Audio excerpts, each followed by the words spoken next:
All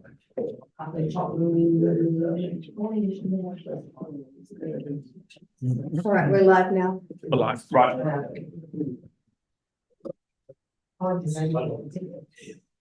Just to let everybody know, we're no live streaming. We've managed to fix the technical issue. Right, good.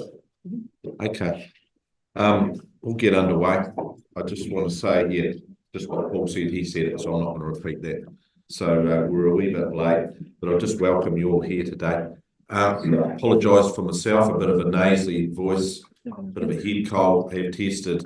I'm pretty good with the COVID, so none of that. So that's why I came in. But so look, first of all, we'll get underway with some apologies. I've got Eric. He's going to join us a bit later on, but he just had to pop away. And Jeremy is here. Who's Jeremy? He's back in 2 minutes. Okay, that's good. Councillor Cook still an apology? Yeah. Let me put that on. So if I could get someone to move those unless there's any others. Councillor Cook's an apology this afternoon. Is he on the committee?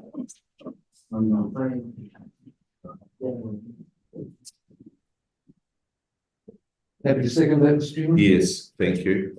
All those in favour? Aye. Against? Carried. Thank you. So we'll go to declarations of interest. Yes, Mr. Chairman, in context of 9.1, I'm declaring that I am the co-chair of the Local Trust. Thanks. Thank you very much. Someone move that. And also, the co-chair. Thanks, Carl. That'd be noted. Move that, John. Second that. We second it. Fine. Thanks, Lyndall. Yep.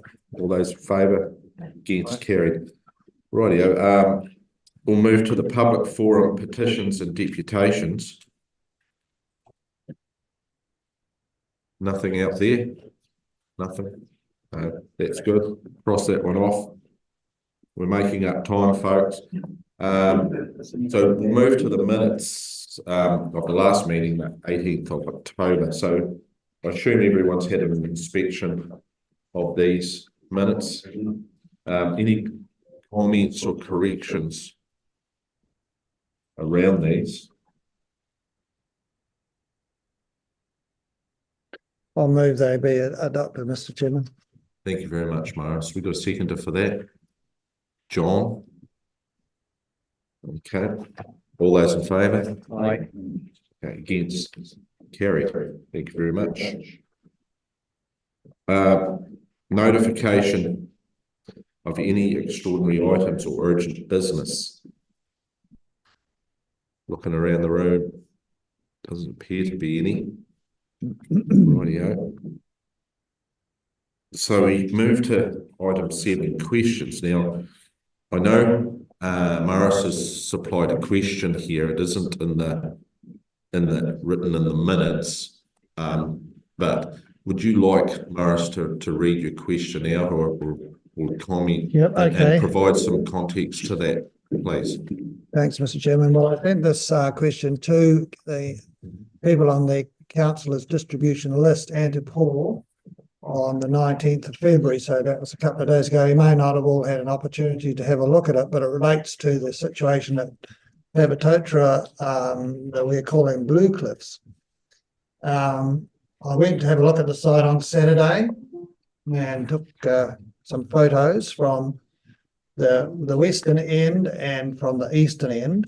I note there is an item in the agenda on this matter, and the photo in the agenda is actually a better one. It shows the situation a bit better. So the questions I have arise from these observations and the report. I realise that it's a serious situation and that something has to be done. It doesn't appear to me that the houses are going to fall into the river tomorrow. Hopefully they haven't done so. But I do realise it's a very serious situation. However, my question really is about the the method of resolving the situation. I know there's an emergency situation there, a formal emergency situation, so that's enabled the works to be done, but the cost of these works seems to be very large. I haven't heard of an estimated cost. The houses will need to be shifted at some stage. I couldn't look at the whole bank because I couldn't go down to the area underneath the houses. That probably wasn't safe enough. But the photograph that's in the agenda does show that reasonably well. The river at the time was flowing at about 350 cubics, according to Environment Southland's river flow website, and the tide was at a low level. Now, my question is how will the water be diverted into the diversion channel in such a large river? Normally, the existing channel has to be blocked off to achieve this. Meridian can close off the flow so that it is about 30 cubics at this particular site so that they can cut off the flow to 16 cubics. I'm not sure if the emergency provisions allow them to cut it off completely, but there is still inflow from tributaries downstream of the weir, and at the moment that will probably add up to about 20 or 30 cubics. But blocking off the flow across this large width of and you can see in the photos and both the aerial photograph and the report on my photos, is very wide. I don't know exactly how wide it is. It's at least 100 metres. And it's deep and it's tidal. So how that can be done reasonably seems to be very difficult to me. So my question is, assuming that this is going to be very costly and likely to be uncertain in terms of its outcome, and the fact that alternatives such as moving the houses is an alternative, why did we have to do this work? It'll be a big cost. We have to move the houses at some stage. And so it seems to me that a better alternative would have been not to try to do the diversion, but to actually negotiate with the people who own the houses to get them shifted away, because that is what will have to happen at some stage. Thanks, thanks very much, Morris.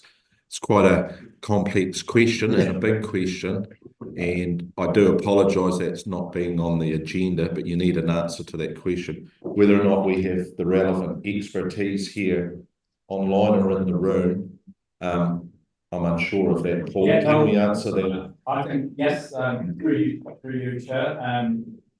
I think it's probably worth pointing out, because we are still operationally responding to the situation, that best we can do is provide you with an update as to how we're tracking today.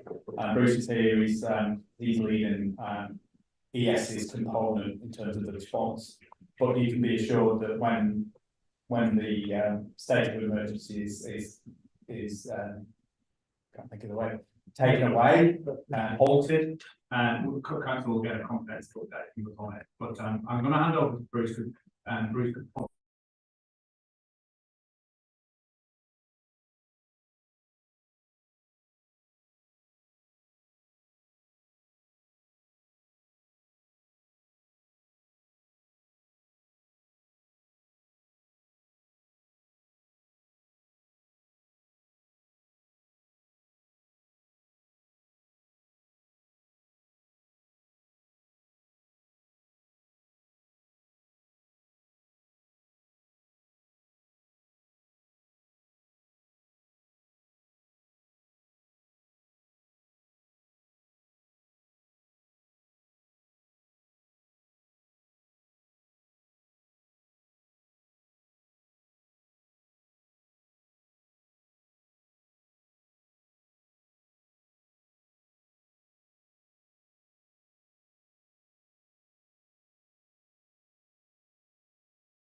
So we'll move on to item number 8, chairman's and councillors' reports. Any reports?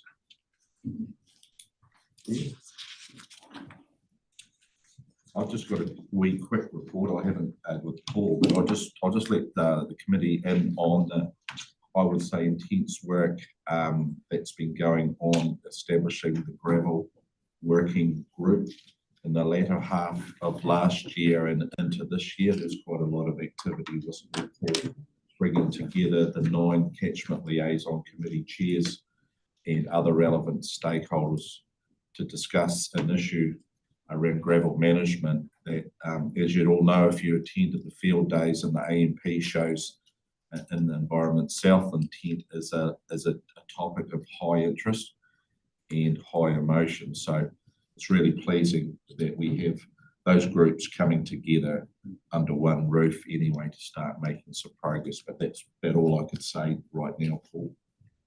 Yeah. Okay. Thanks. Anyone else? We're pretty good with that. Very good. So let's move on to the reports. And first of all, we've got the first report, progress on works in public body contracts. We should So have Randall, online. We can take us through that.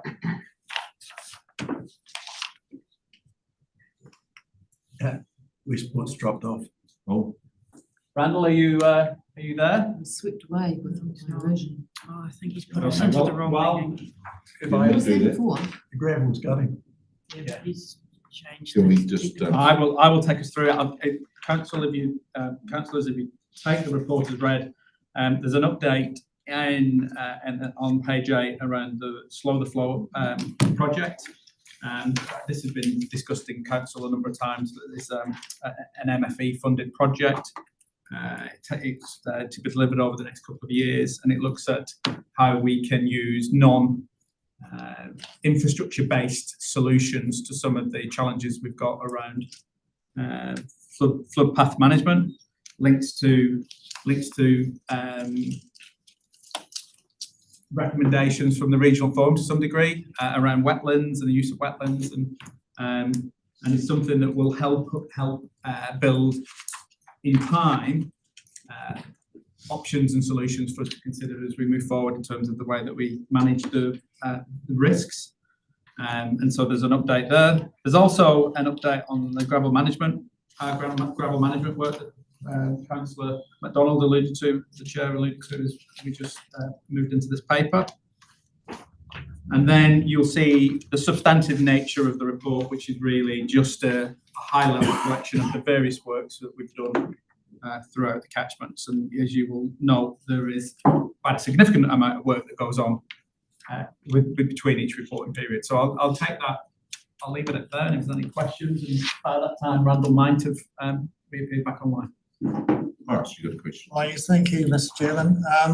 I see at the bottom of page 9, it says Home Creek, 1.2 kilometres of land drainage machine cleaned.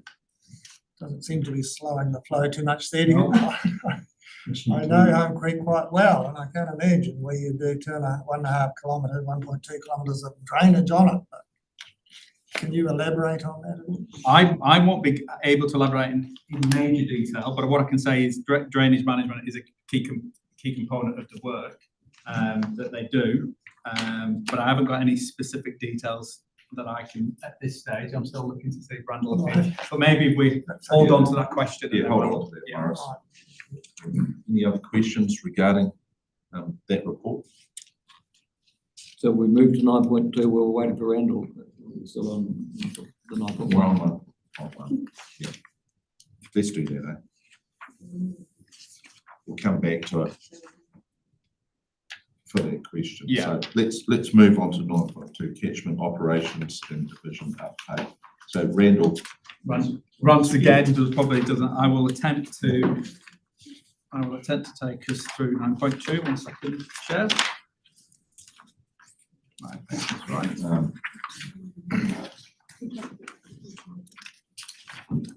Yeah. Okay, so this is the catchment division's update. Again, councillors, I'll take it as read, but a large portion of the report it's still a continuation of the effects of the flood in September. So as you'll see, there's updates in the Matara Aparima catchments. There's also an update on the gravel island in Matara, and the work continues in that space. As you know, we've used the material with our infrastructure work. There's also an update on our Matara modelling in terms of our hydrological and bathymetric work that we're doing to help. Are we back? Right. Randall.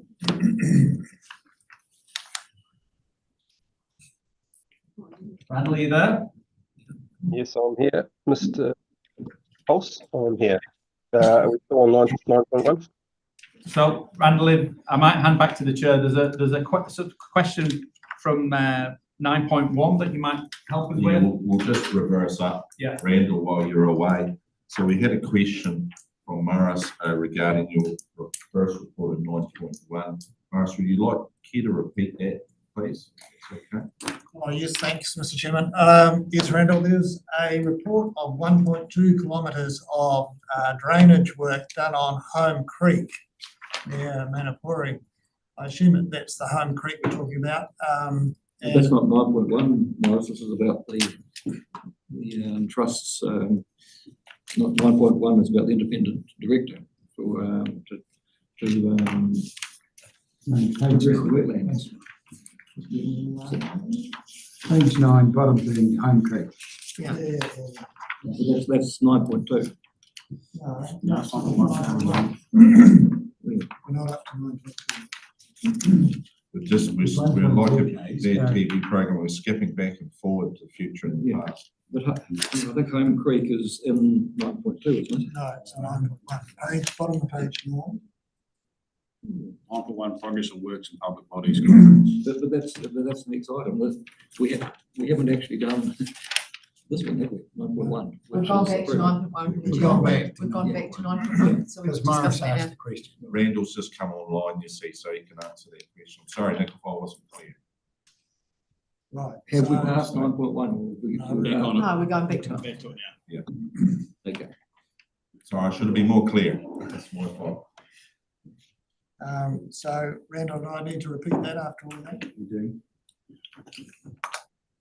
So through you, Mr. Chair, after that, I don't think I can actually answer that question. I'll have to come back to the councillor with a written reply from the works supervisor or team leader. Sorry. Okay, thank you.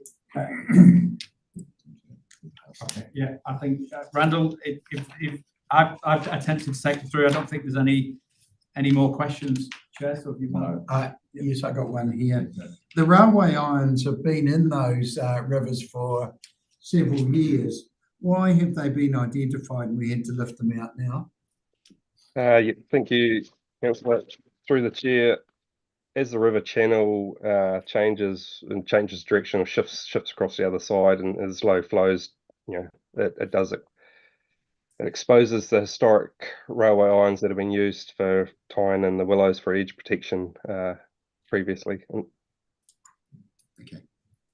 Thanks very much. I could just add to that the first item in that report, just on the Murihuku Slow the Flow update. Just please note that this is one of 13 regional district or unitary studies across New Zealand.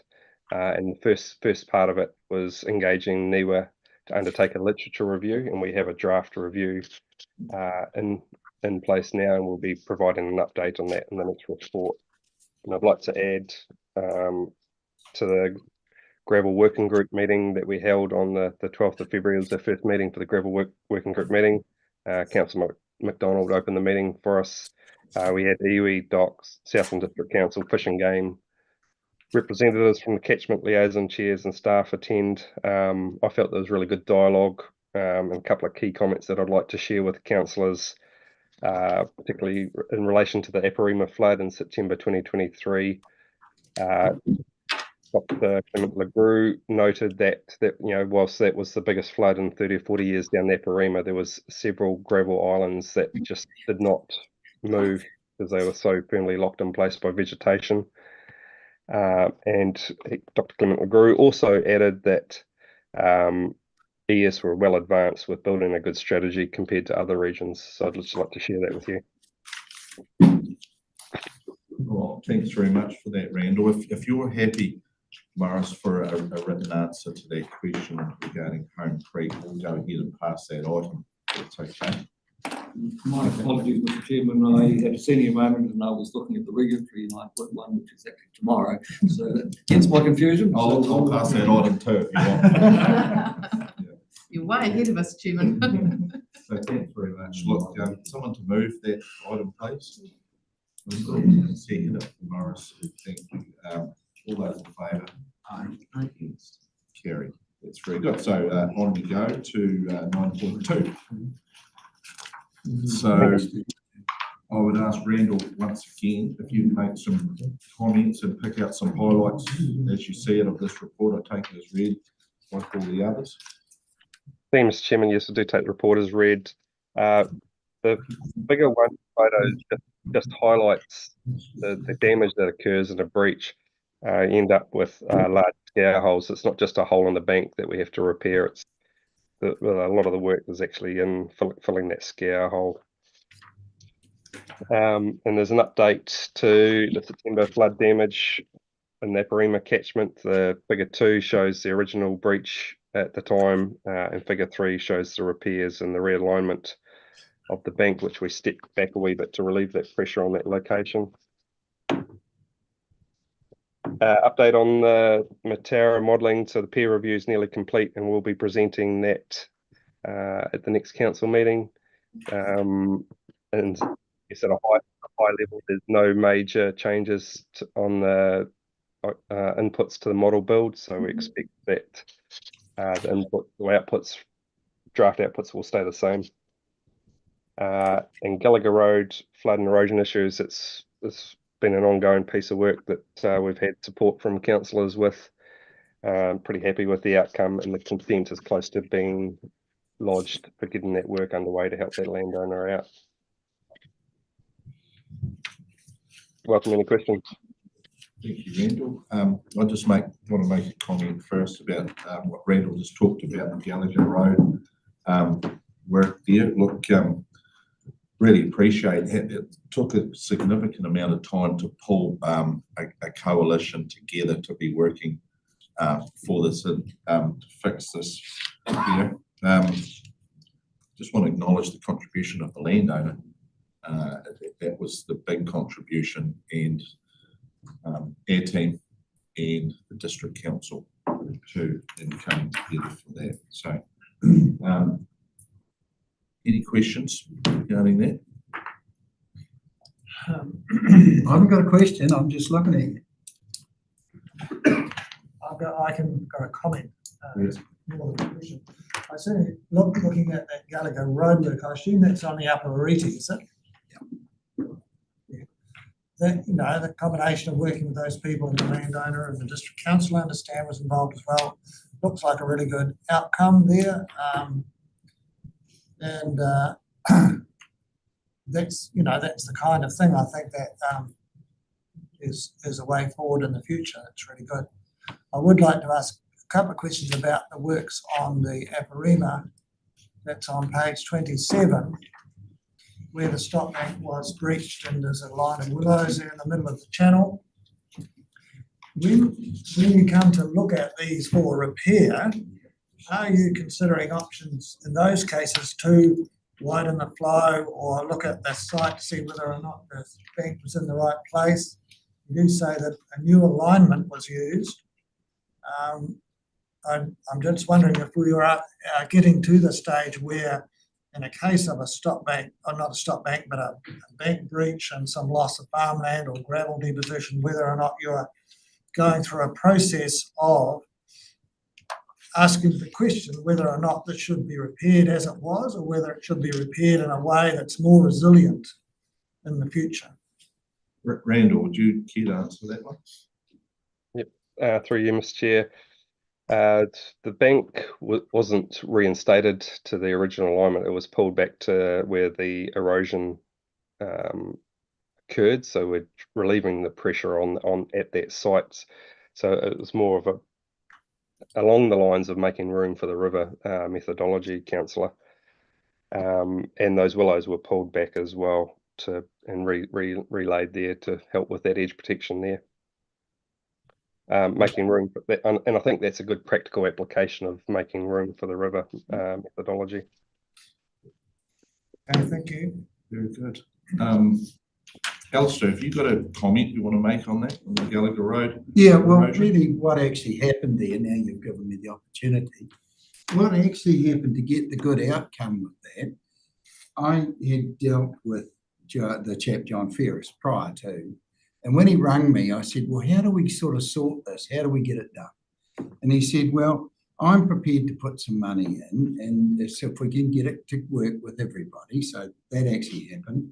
We got there, we agreed on that. He was going to put in a substantial amount of money, and I think he probably has, hasn't he? I acknowledge that, yes. Yep. And also at the time, we had Southland District Council there, and there was them, well, they had the gravel, the road people, so they didn't understand what the hell was going on. Then we had us, 2 councillors, and we had Randall, and we had Paul Pollard. So the whole thing was there, the expertise were there. Nothing was happening sort of before Christmas, so I got out of the blocks again and went to Rob Scott and got things going again. That's where we got our $5,000. So if you just keep working away quietly, you get a good outcome with these things.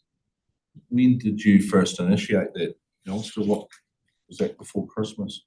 Yes, it was initiated the day before Christmas because that was the the first time I could get a meeting with him. So that was, just working away, and next time he'll work better with us and that's what we're trying to do. Yeah, thank you, Councillor. I think the landowner's main motivation was they lost access through surface flooding for the road, and of course all of his, the workers and their families are become isolated. So he was pretty motivated to come up with a solution. What was, I guess, most pleasing for the parties involved was not only working together to come up with that solution, but that we're not relying on rock work to try and protect the road. We've come up with solutions that use the, again, more making room for the river methodology, and Fish and Game supported us in the early consultation for this work as well. So it was good. Okay, thanks, Randall. Any further comments? We'll find someone to move that report of yours, Randall, if we could, please. Sorry, Al. I'm not in the group, am I? Anyone else, please? Morris, to move, and second, Gail. Thank you. Just what I have got a comment, and it's about the photos. They actually say it all. And it's awesome to see. Yeah. The photos are good, yeah. So all those in favour? Yes. Carried. That's good. So we're going to move on to catchment integration update 9.3. So who we got?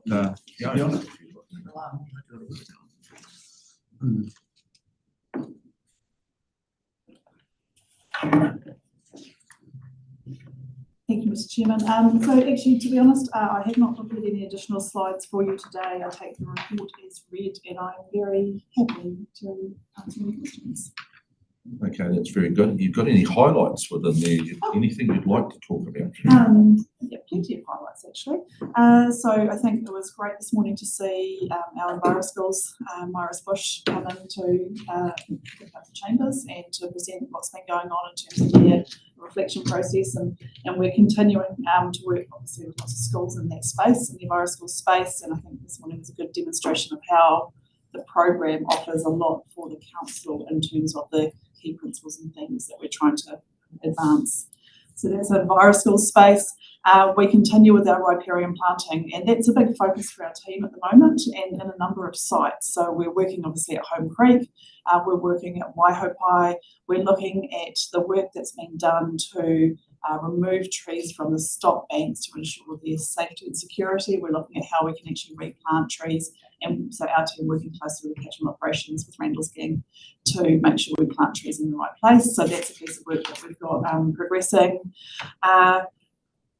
we're in the draft and early stages around our sediment work that we've got underway. So we were successful with MPI funding for a sediment strategy and implementation plan. So there's been some really interesting, it's been a good opportunity to actually pull together the science information we have, the work that Clint Risman did a couple of years ago for us around sediment loss, and attached to that will be a strategy that actually helps us implement that on the ground with landowners.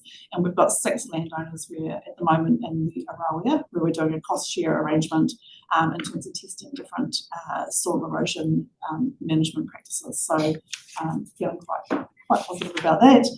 You'll see us touch obviously on farm plans, and we're working behind the scenes kind of at grassroots level just in that preparation space. Obviously conscious there are a number of discussions around farm planning.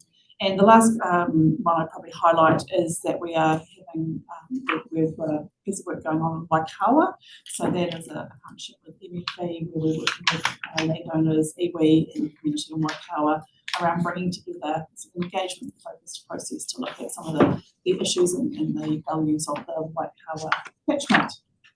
So I feel like that's pretty good. I think there's going to be a lot of value in that sediment strategy going forward.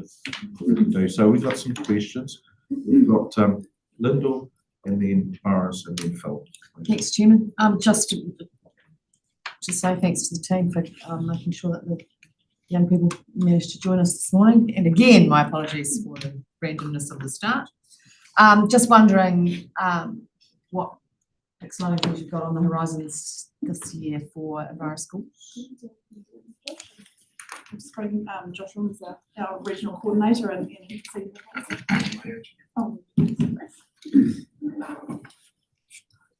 ora, thank you very much for the opportunity to talk. So for us, we've got a big focus with our inner city schools to be working within the waste space. So we're doing some collaboration work with Waste Free Wanda, who's already working with a number of schools across Southland. So we're looking at working with our students per term in that space. And that's going to help us work alongside Southern Institute of Technology as well with the microplastics work. So that means we can bring in the secondary school students, which is a space that we want to develop as well, and then also work with those 1,000 students within primary schools in the waste area. And alongside that, like Kevin was saying, we've got a lot of work going on down along the Waihopai, or the banks of the Waihopai.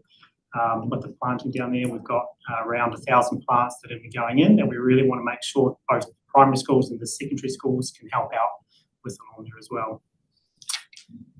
So that helps start our term, and then looking further ahead, we're looking at running some solar power and solar energy workshops later in the year.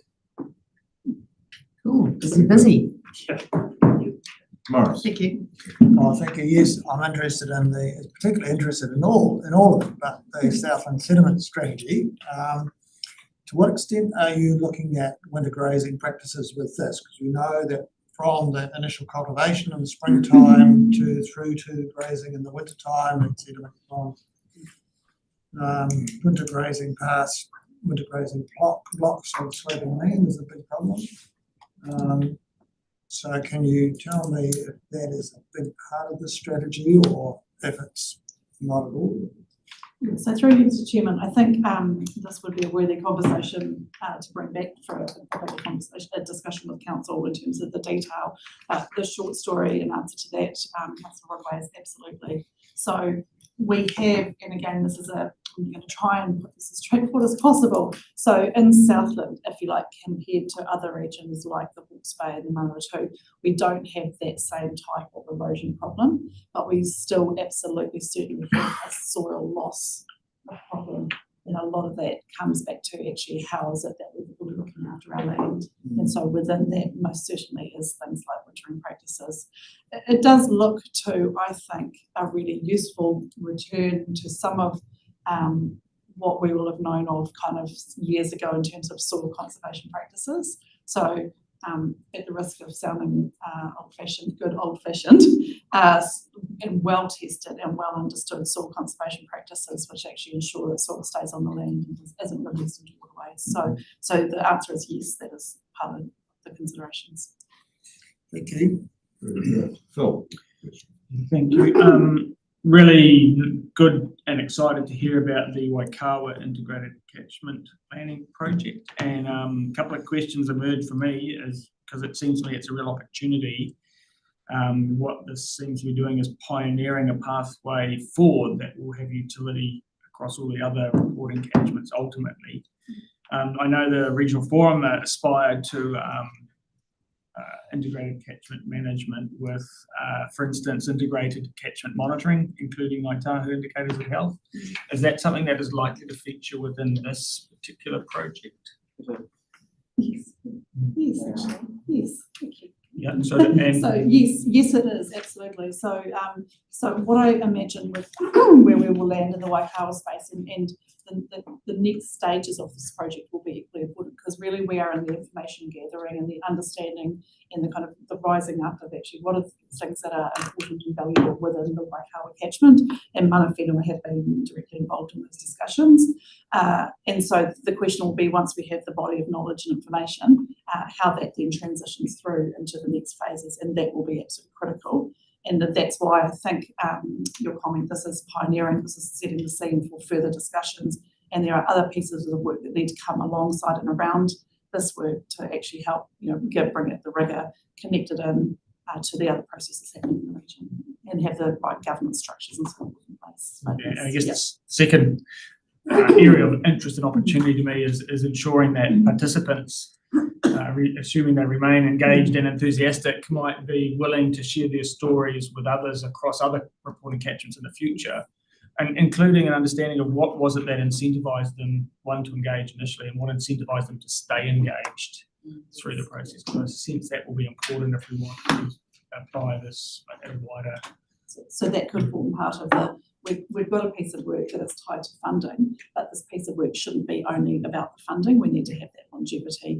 I would say, councillors, that we have these, and I'm hesitant to call them pilots, but the work that we did with the Aparuni catchment groups in the ACE project was an example, and we've got this piece of work in Waikawa, and actually creating longevity for that, and the opportunity to make sure that we are pausing and looking back to check and connect with particularly people on the ground, is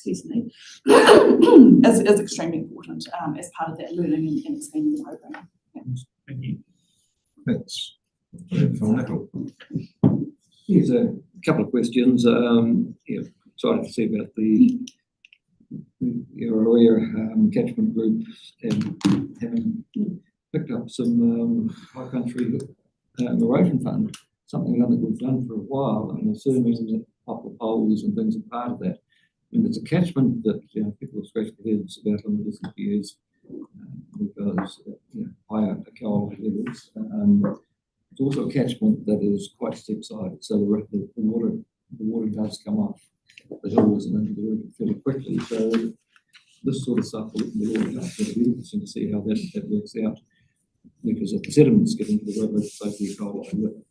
So it'll be interesting to see what mitigations come out of that.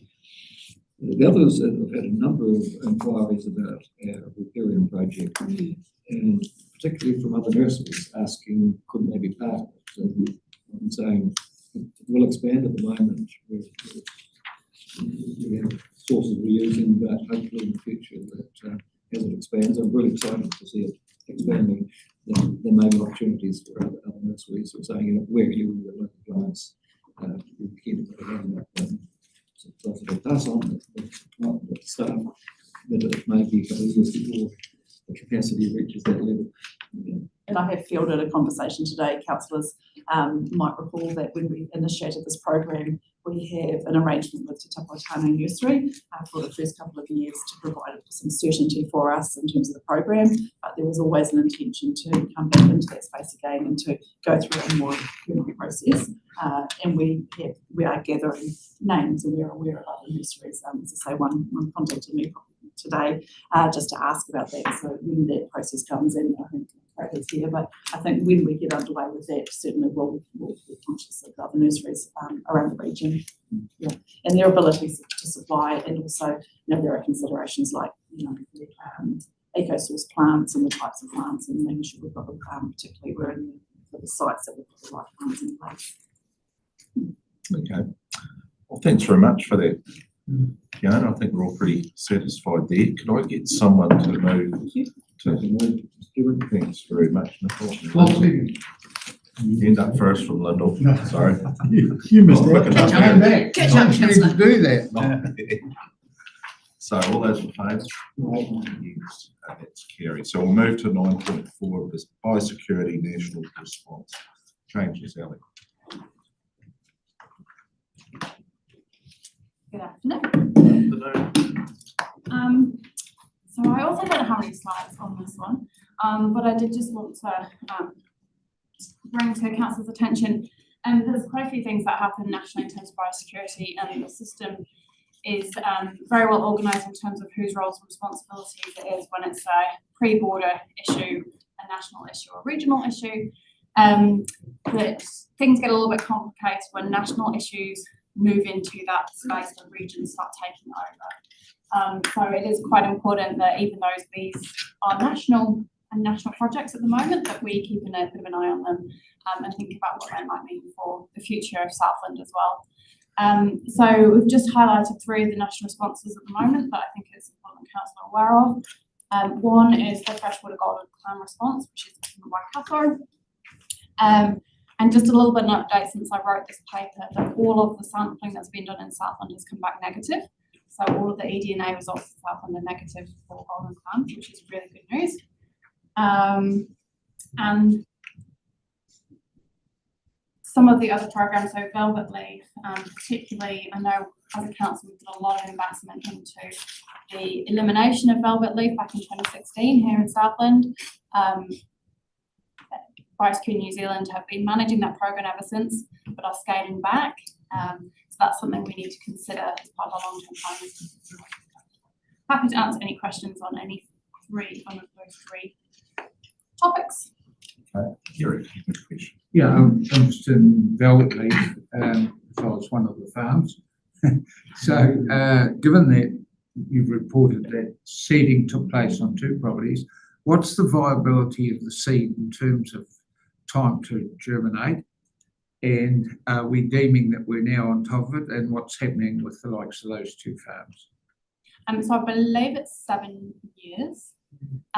So our pest plant team are saying that we are on top of it as a region now, but we believe that regional surveillance and possible cultivation prevention in those high risk areas where seeds might still be in soil is worth doing for a few more years.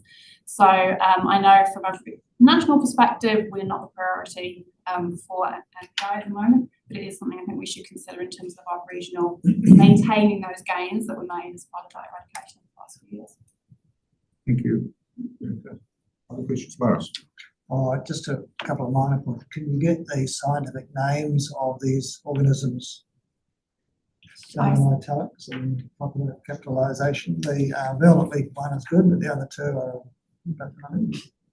Apologies. Yes, we can.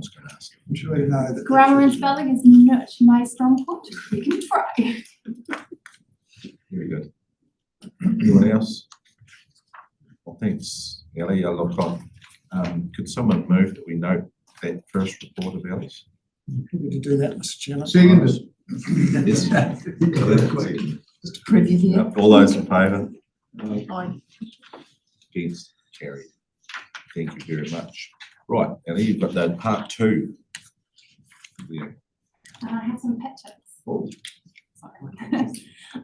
So the second bit of the report is the Q2 Biosecurity Biodiversity Report. So this is the progress that the division has been making over the last quarter. So I just wanted to highlight some of the things that we've been up to and some of the key stories. So these are in the report, but essentially the first graph is us tracking progress for all of the actions that we have committed to doing over the year, and whether we are complete, underway, or on track. Or delayed, sorry, and it's very pleasing to see the vast majority of them are either done or underway. There are a few delays, particularly in the biodiversity space, because of changes in national direction, but also in the monitoring space because we've had a few staff changes and we've got unfulfilled roles at the moment. So overall pretty pleased, but the important thing is actually the other graph, which is the colours, which is the outcomes of those activities. Looking at, is the things we're doing actually achieving what we want to do over a 10-year period? So most of the programs are reasonably healthy, and we think that we're going to meet our 10-year objectives, but we have got a few worries, and I think I've spoken to you before, around things like the progressive containment species, wilding conifers and dahlia and things like that, making sure we can actually maintain the gains we've made and keep things where they are. The sustained control programs for possums, which is a full review underway at the moment, and then that working biodiversity with direction improvement. So overall, we think we're achieving what we should be doing on the ground, but we're just signalling, there's some things we will need to work on over the next 5 years. Some of the stuff that's happening in the second quarter is we are seeing a major increase in reports of potentially invasive species, which is really good. And everything that we have investigated has come back as false positive. They're not the things that we reported. We're still waiting on the DNA results of the Australian droplet tunicate. That's with the taxonomists at the moment, but everything else has come back negative. But really good to see actually the public is stepping up and reporting unusual things that they see, and they're reporting things that they don't recognise, and the wallaby stuff, and we're getting onto it, and we're going to go and have a look and see what's there. So an increase in work, but really good to see them come through. This one wasn't included in the report, but there's been interest in it recently. So inconclusive mouths. Yes, so this is one of the pictures of our inconclusive rodent on Rakiura. So predator-free Rakiura were doing some hedgehog investigation with cameras. As part of that, they saw this rodent. It is smaller than a lot of the other rat pictures that they have. And they passed it on to us because they know that it is a exclusion species in our RPMP, and we are intending to keep them out of Rakiura. So we have sent that image to multiple experts. We've got several images, but to multiple experts, and they've all said we can't tell on that image whether it is a mouse or whether it is a small rat. It's important to know because as a regional council in our RPMP, we have committed to keeping mice away from Rakiura. So it's important to know if they're actually there and if we need to do something about it. And secondly, if they are there, it would have an impact on the environment and may impact any rodent control operations in the future. So it's really important we find out. We have pulled together a little plan, which we're getting peer reviewed at the moment, which is what the diagram is, which will have traps and cameras to try and actually get a dead animal in hand to be able to ID it. And we will be costing that up and rolling it out over the next few, I'm going to say month, but we'll see how we go. That's the plan, to find out what that is. Thanks, Ellie. Eric's got a question. Yeah, well, what part of Stewart Island was this in? Was it near the town or near the airport or in a more isolated place? On the east side, was it? So there's more than one site. They're all near the town, but they are further into the bush than it would be. So if these come back as mice, it will be quite worrying because it means that there is a large mouse population there. My gut is that they're not there and that this is small rats, but I want to do some due diligence and find it out. I think it'd be really strange that we were seeing them where they are in the bush and not seeing them in the town, and then we wouldn't have picked them up at the port beforehand. But I don't want to just rely on. I'll just tell you I was at the airport about 35 years ago, and a Cessna privately owned landed there. The pilot shut the thing down, opened the door to get out, and the rat jumped out and made for the bush. Yeah. And one of the reasons we talk about predatory Rakiura a lot and what Environment Southland's role in that would be, and it's that long-term biosecurity border and how to support that project, and then how we maintain it once it's happened is something that, as a council, we need to be fully aware of and engaged in. The news media reported that they'd swum over from the mainland. I do not believe mice can swim that far. News media always tell the truth also. Morris, you got a question? Well, two things. I assume there's no Kiori on Rakiura. There are Kiori, so it could be Kiori. So they're all 3 species of rats, so it could be. All 3 of these. What about doing some eDNA work on the streams nearby? Yeah, so predatory Rakiura have been doing eDNA work and they have not come back with any mouse eDNA. Could I just say, this is really important. I'm really happy that you you slipped this in for this meeting. Don't be afraid if you've got any other news to come back to tell us about it, because it's kind of a big deal, as you indicated. So really appreciate that. Any further questions before we Yeah. I do have go? yeah, I've got the rest of it as well. Yeah. Oh, sorry. No, no. I know, just in terms of we need to be vigilant with cruise ships because anything could arrive, you know, and more and more of them coming. But just in terms of the ice and swimming, our fishermen talk about rats and how they swim as a head tail, and then they run over the things. So maybe we've got clever mice now. You know? That will make our life so much harder. Okay. So look, thanks for that, Ellie. Look, would someone like to move that we receive Ellie's report? I mean, I have other things to talk about, but we can finish there if you guys are finished. I just have other updates. You want to go home? Carol. Sorry. So marine biosecurity, we've started doing the annual trip down to Rakura to have a really good look at what's going on down there, and work on the Indaria. There were 2 sites around the bottom of Rakura that have been identified. One of them we haven't subsequently found Indaria, so that seems to have got on top of it and it's clean. The other one we still have to do some control and removal. Ongoing work in Fjorden that you're all aware of in terms of Indaria, and compliance, which is reported to regulatory services. But we've also had the FAB dock out, which is that blow-up. It looks a little bit like a blow-up paddling pool. It is our emergency quarantine facility for boats. So if we find something that's got stuff on the hull that we shouldn't have, we can roll that out. The boat floats in, we fill it with chlorine, we kill everything that's underneath the boat. We haven't had to use it in earnest, so it's really good to give it a trial run, and we are going to try and do a trial run in water as well, so to check that we can actually use it when we're bouncing around in water, not just in the backyard. Pest plants. This is always starts getting the busy season. Just wanted to highlight a few things that we're doing more surveillance, but that's leading to more identification of sites, so it leads to more work. We're getting an increase in gorse and broom complaints as well. Seems to be people get stressed. Everyone's had a few hard years, and gorse and broom seems to be triggering a few people. So gorse and broom doesn't seem to be getting worse, but we seem to have more complaints about it. Yeah, we had a field day yesterday, a trip and we saw some native regeneration, and they talked about how the gorse and broom, they actually work with it. And I guess, especially in Waitonia down here, because this is for a farmer, they look at that and are really challenged. But then after seeing what he showed us yesterday, seeing that we probably won't get the snow down there, that helps with how it works. The snow is really fantastic for breaking all that up and making it work. Maybe we do need to work through some education for the community to understand if we're trying to, outside of personal responsibility on fence lines, when we're trying to regenerate native bush, maybe we, as a council, there was quite an educational part of it yesterday for me. And it's the best natural. As an aide, I can understand how you can struggle with drug into us. Spray.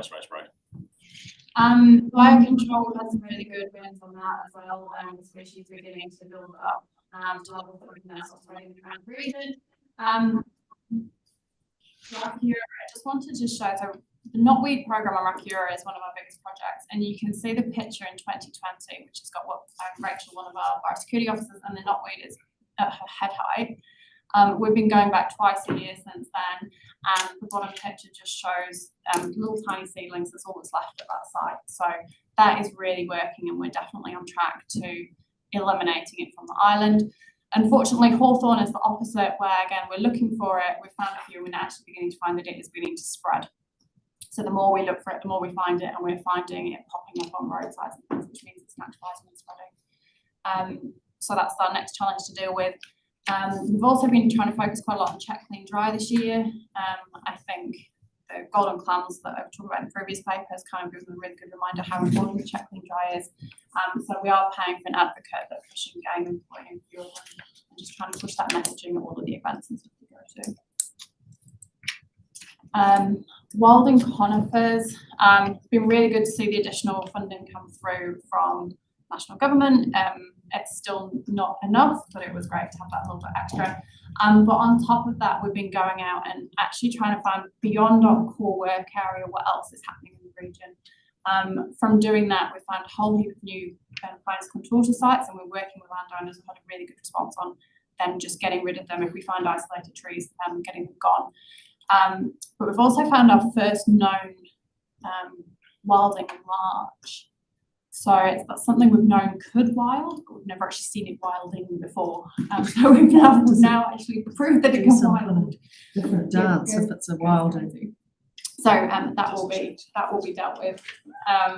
And we're working on what does good comms look like in terms of getting landowners to deal with these little isolated trees as and when they come up, rather than waiting for things to go really wrong before we get to deal with them.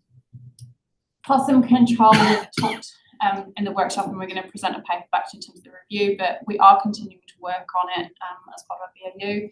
So the new sandstone PCA has been set up in the last quarter. We've also done maintenance on 13 of the PCAs, which are the ones highlighted in blue, and ongoing work over the summer. We're also trying to get landowners to really start recording their data on TrackNZ, which is an online system, to really help everyone see what's going on in terms of possum and the use of toxins and things like that. Just so you know what's happening on our own land, we have managed to get possums down to an 8% wax tag index, which is the equivalent of 1% RTC, which is really good for our bushwalks down on the line with our land that we own. And we're continuing to do control for other animals down there, such as feral cats and foragers. Predator-free Southland, one of our big multi-agency projects. There's quite a lot going on in the community space. But we're still looking at what would landscape projects look like for Southland, and how do we achieve that with our current climate and economy, and it's proving to be tricky, but it's one that we haven't forgotten about. Just very quickly, biodiversity action on the ground, again, field season, so everything's underway. We've got plants going in the ground, we've got pest control happening, we've got fencing that's happened. The team are busy doing management plans, and we're still doing a few limited ecological surveys. So despite all of the changes we've been having with the national policy statement, all of that on the ground work is still happening and going ahead. And we've been busy interacting with the community, CERN field trips, the Southern Ecological Restoration Network field trip, and events for our fund grant recipients and things like that. So there is still a lot happening in that area space. And that is me now. Well, I'll move. I think there's probably some questions coming out of that, Eric, but I just want to make a comment like I've done before. The width of the work of yourself and your team is quite extraordinary, really. So I'm really pleased these reports are comprehensive and with pictures, coloured pictures for councillors, which is always quite good. So I'll take some questions. Linda will kick us off with a question. Thanks. We've got a couple actually. Well, no, a question and a comment. I'm really pleased to see that you got the EEF fund people together to have a kind of commune, because it's really important that they see the benefits for others as well as themselves to share these stories.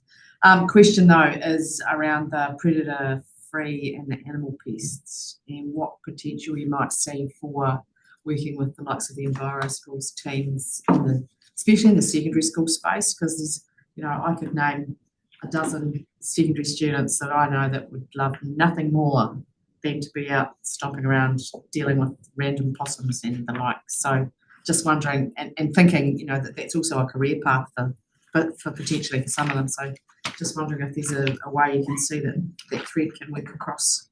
Absolutely, and one of the things that the coordinator's been working on is community groups, and as mentioned in schools, it's really important. The thing that's really challenging about predator-free is the free word. So it's taking it from suppression. So a lot of community groups and schools are really good at suppression. Our PCA program, pretty good at suppression. It's taking it to the next level of eradication to zero in a way that we can then defend it and maintain it. And that's what I think Predator-Free Southland has been struggling with, is how can we find a project that we can afford to do and defend, and it's worth investing in, that will actually get to zero. And we've got some ideas around the Bluff Peninsula and things like that, but making it happen is a lot harder than making suppression happen. And we need to somehow get over that hump and that challenge to get to a really worthwhile, decent project that we can maintain forever. Yeah, understood. Just thinking that, you know, upskilling some of those young people and interesting them in the suppression stage where they can succeed, is to be encouraged really, because then they become lifelong pursuers of the possible, and everybody benefits. So just hoping that EnviroSchools program can maybe have some of those connections as well. Thanks, Chairman. Very good. Any other further questions, Morris? Well, thanks, Mr. Chairman. You too. One you saw on the, it wasn't in here in the report, but you reported more than 250 native trees in the Matara catchment, or We've done so far. There's 250 plants went in EES in Q2, and Environment Southland we did 700 on our land in the Lower Matara, so that's 950 in total for the last quarter. so what resources have you got to go back over the summer to make sure those are not being smothered by grass and other weeds? You know, you have to do that probably for 2 or 3 years to make sure that they are, and if they do die, are you replacing them? So the 250 that have been done by our grantees, it is their responsibility to ensure that they maintain and look after their trees, and we have a sort of management agreement with them. The ones on our land, we have students over the summer, and they do a lot of the clearing and maintenance of trees that have gone in. So we do 500 to 700 a year, probably have been reviewed. So the students spend a lot of time maintaining them. The biodiversity team also try and keep an eye on them as much as they can. We plant quite close together, so if we lose a few, we don't replace them. We just Do you use stakes? We use stakes, and we're using the cardboard guards down at Lower Matara now, and because of the flood risk and stuff. So, we seem to get a reasonably good survival rate. Right, thank you. That's very good. The other thing I want to ask about fish passage, which I always ask, but I see Polly sitting in the back there. That's quite impressive, all the assessments that you've done, although there haven't been too many remediated. What are you doing, if anything, to see whether or not these remediations are effective in terms of monitoring upstream and downstream and that sort of thing? So Polly might have more details on this, but we essentially have got a PhD student who is doing some of the research. Do you want to talk a bit more about the research and what Thanks, Ali. So the remediation technique that we're using is considered novel by the fish passage guidelines people. So we have a PhD student who has selected a variety of culvert locations and remediation types that we're using, and has been studying those monthly. There's 35 in his study set across the area that we've been working in, and he's been studying them for a week every month for the last 2 years. He's got 2 years worth of data, and some of that data had been presented at a conference in America. And so we're still waiting for him to write that up, but that's part of his PhD, and what he's working on is telling us whether what we've done is effective, and also how we support the further use of those methodologies, because they're quite simple and cost effective. Thank you. That's very good. Thanks, Mr. Chairman. Thank you for that. And the reason we've done not that many remediations versus the number of things we've surveyed is because, surprisingly to us, we're not finding very many that need to be. So I'm having to survey a lot to get the KPIs to meet the remediation targets. So it's kind of a good news story, but taking much longer for me to find things to remediate. So we're finding probably a 2/3, 1/3 ratio of things that are fine versus things that need fixed. A really good story. Thanks, Nicole. Thanks, Polly. Nicole. Yes, just on the PCAs, I was at the stakeholders meeting in Glasgow the other day, and we did have a conversation that I think since COVID, there's been an explosion of mustard possums around the countryside. And I mentioned that we've just had a report that a number of regional councils have been involved with. Somebody from Beaverland meeting asking if I could share it. So I don't think there's probably any secrets in there that we can't share, because some regions have got a good relationship with Osprey, particularly with TV3, and some haven't. But we've tried as hard as we can to suppress possums that once they've moved out of areas that we're struggling too. And there was questions about what had happened in the Hawke's Bay and places where some of the schemes had fallen over. And I said, look, well, there's a report being done, and it is pointing towards a full contractor type model rather than individuals looking after their own piece of land.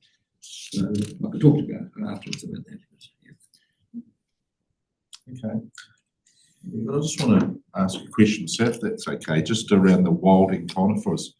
I noted that late on Friday of the field days, we had a government associate minister that visited the tent.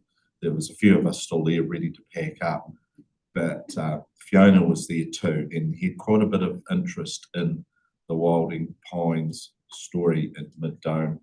One comment he made is that we've got full costings around that. He was quite impressed, so he knows the size of the job. There was comments made that it just won't, if we're not investing enough, it just won't sit. It's going to roll backwards, and the response will be greater in the future. And I see we've got an international visitor levy money collected through the department. There was some talk too that was brought up about, and there was just a discussion, general discussion brought up around tourism, and the majority of the tourists that enter this country go past that area on a bus to Milford, and how our large industry, the tourism industry, leverage off those pristine landscapes and what responsibility they might be asked. So it was quite a good opening question around that. So I think everyone's trying to find a way through so we don't drop back. So thanks very much for putting that in. But it's a big issue. Yeah. Right, we were quite satisfied. That was a large report. So this time I'll attempt to move that. Thanks, Eric. Someone to second that, please. John. And all in favour? Against? It's carried. So that's good. 9.6 Catchment Liaison Committee and Annual General Meetings. Got to go through that. We've got I don't think Alan's online, but we've got a schedule, so I'll take the report as read. Councillors are well aware of the role that the Catchment Liaison Committees play around our river management and the work that we've been doing with them for a long time. And you'll see on page 58, the annual general meeting committee schedules is there for you to be advised on, and the dates range from Monday, the 25th of March, all the way through to Thursday, the 11th of April. Normally, council do tend to represent these meetings. Yeah, and I just would like to add, Paul, that I think I'd suggest anyway that we take time out to attend these meetings with all the work that's ahead of us through our long-term plan. And the focus we'll be putting back onto the catchment. It's really important that we show some visibility there as councillors, even more this year. Yeah, and as you'll know, on page 54, we've just summarised really the agenda. So that's great. Yeah, pretty clear. So I'll take it. I'll leave it at that. And if there's any questions, happy to answer questions. Thanks. Those times and dates be sent to us so we can go into our diaries. Okay. It's good to see them. Sorry to interrupt. Good to see them all in that little spreadsheet in one place. Thank you. Well, happy to move the item. Very good. Thank you, Lyndall. All those in favour? It's carried. Okay, well, that's good. That's one part of the meeting. Now we're going to have a look at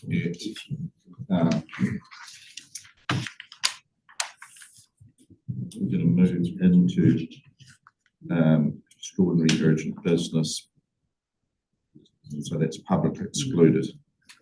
So could you give us those reasons why, The please. motion is that in accordance with section 48(1) of the Local Government Official Information and Meetings Act 1987, in particular interest protected by section 6 or section 7 of that act, the public be excluded from the following parts of the proceedings of this meeting, namely the confirmation of the public excluded minutes from the Regional Services Committee of 18th of October 2023, and that's under section 7(2)(j). I'll move. Thanks, Mark. So the seconder. I'll second. Thank you. All those in favour? Against? That's carried. Just made pay to check we're offline before we proceed further.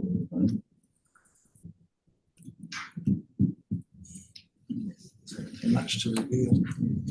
Yeah. Very good.